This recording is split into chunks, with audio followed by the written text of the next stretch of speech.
Finishing up the timing belt replacement on a 2004 Subaru Forester XS. That's a single overhead cam 2.5 liter engine. Huge pain in the ass. Took at least 10 hours to do, and I'm still not done yet.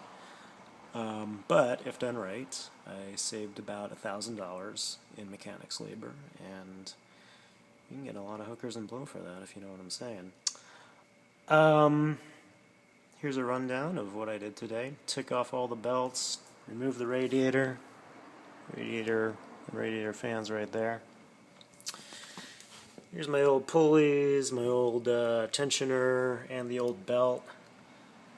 This car is at 125,000 miles, and really everything looked pretty good considering. The outer belts, the serpentine belts, different story. You can see a little bit of cracking on both of them. But those are easy and really cheap to replace. The timing belt is not. I ended up keeping my original water pump because this one didn't really seem to rotate that well. My existing water pump had a little corrosion, but not too bad, so I decided to stay with it. I did replace the thermostat and thermostat gasket because this one was looking a little cruddy, although really still not too bad considering.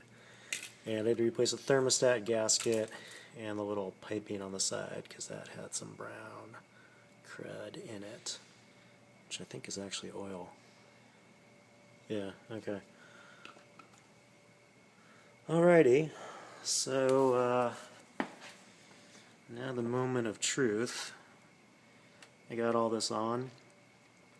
It's worth mentioning if you're a single overhead cam engine user. A lot of the examples you find out on YouTube are for dual overhead cams.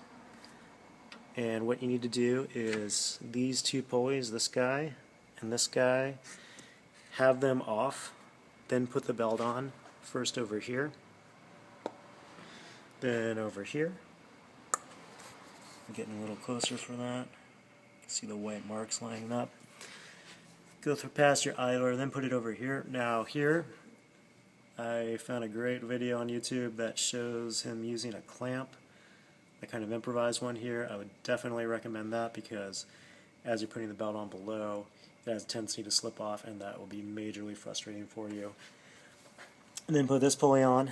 It's and then this one.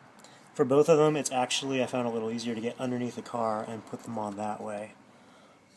Because otherwise you can't really see where they're going, and it'll be a pretty tough time. So now, I'll go ahead and remove these, and remove that guy. And the last step in the belt itself is to remove the tensioner pin, which will add a little more tension belt. There should be a little slack right here. Yeah, I would say so. And yeah, you'll notice that that's off by about 1 millimeter.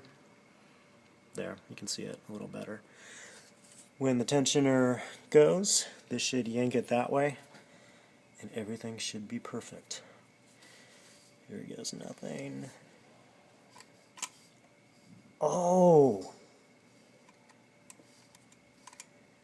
My tensioner pin was already loose. That's why getting this thing on was such a pain in the butt. Oh!